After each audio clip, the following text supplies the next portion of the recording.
We're going to talk about some pros and cons about using PowerPoint as an alternative to a flip chart presentation as a methodology to gather feedback, capture information from breakout sessions or from a whole group session.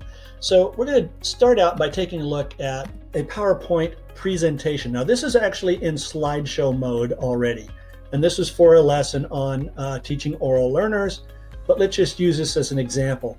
So here I am in slideshow mode. Maybe I think instead of using Google Jamboards or Google Drawings or the Zoom whiteboard or Padlets, maybe I want to use PowerPoint as I'm going through my presentation or facilitating my Shay lesson virtually to capture feedback from teams.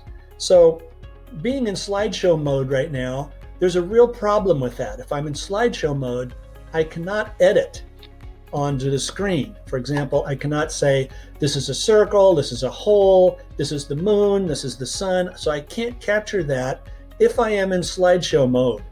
So that's one drawback, is if you are going to be in slideshow mode with PowerPoint, you cannot capture things on the screen at the same time.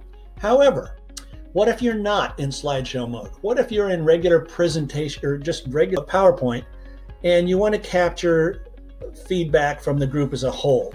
So here's an example of one way you could do that. This is a breakout room assignment. We actually had it in our training set up to be used with Jamboards, but I'm going to illustrate it here with PowerPoint instead. So maybe I am in the middle of my facilitation and I'm not doing slideshow, I'm using the actual PowerPoint itself. Now, there's obviously some downsides. You've got a lot of garbage across the top of the screen up here. You don't want people to be distracted by. So there's a little up arrow over here on the right-hand side that lets me collapse that ribbon. So the ribbon goes away and takes that distraction away.